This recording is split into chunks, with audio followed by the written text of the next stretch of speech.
Arjun Pandey from Prayagraj. एवं सभा में उपस्थित सभी गणमान्य जनों को मेरा प्रणाम। जिस विधानसभा को आचार्य नरेंद्र देव, पंडित गोविंद वल्लभ पंत और चौधरी चरण सिंह जैसे नायकों ने सुशोभित किया, उस देश की सबसे बड़ी विधानसभा को मेरा सादर प्रणाम। मेरा नाम अर्जुन है, कक्षा 12वीं का छात्र हूँ। संविधान के 75 वर्षों की यात्रा पर बोलने हेतु तीर्थों के तीर्थराज प्रयाग से आपके समक्ष उपस्थित हूँ। यूनिवर्सिटी ऑफ शिकागो के प्रोफेसर टॉम गिन्सबर्ग ने 1789 के बाद लिखे गए 190 संविधानों का अध्ययन किया और पाया कि इन संविधानों का औसत जीवन मात्र 17 वर्ष है। परंतु भारत का संविधान भारत के उत्कृष्ट मानवीय उपादानों का प्रतिनिधित्व करते हुए 75 वर्षों बाद भी आज दृढ़ता के साथ विद्यमान है। यह इसलिए भी क्योंकि भारत का संविधान मात्र 2 वर्ष 11 महीनों के विमर्श से तैयार हुआ एक दस्तावेज नहीं, अपितु 200 वर्षों की सतत साधना से परिणित नवनीत है। ये यात्रा एक राष्ट्र के रूप में हमारी आत्मा का, हमारी सामूहिकता का उत्सव है।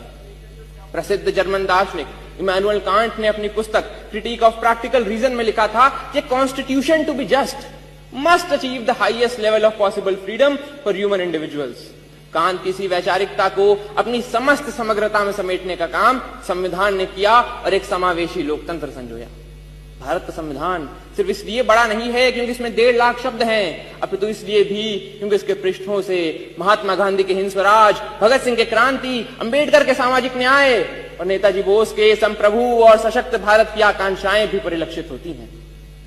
संविधान की यात्रा सरल नहीं रही है। अगर इसने 24 अप्रैल 1973 को केशवानंद भारती निर्णय के रूप में रक्षा का प्रयास देखा, तो 1975 में आपातकाल के रूप में प्रहार भी देखा।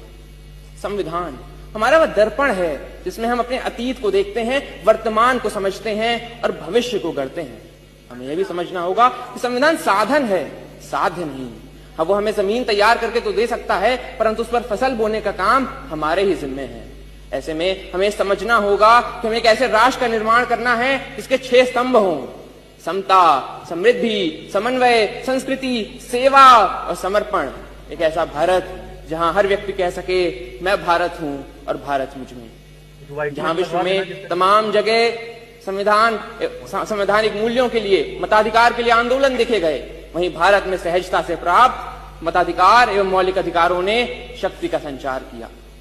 हमारा ये कर्तव्य है कि हम एक ऐसे राष्ट्र का निर्माण करें जिसमें हर हाथ को अवसर मिले, हर सपने को ऊंचाई मिले और उसे पूरे करने का नैतिक साहस मिले। अंत में इतना ही कि हमने तहरीर की है कागजों पर सदियों की बातें, हमने तहरीर की है कागजों पर सदियों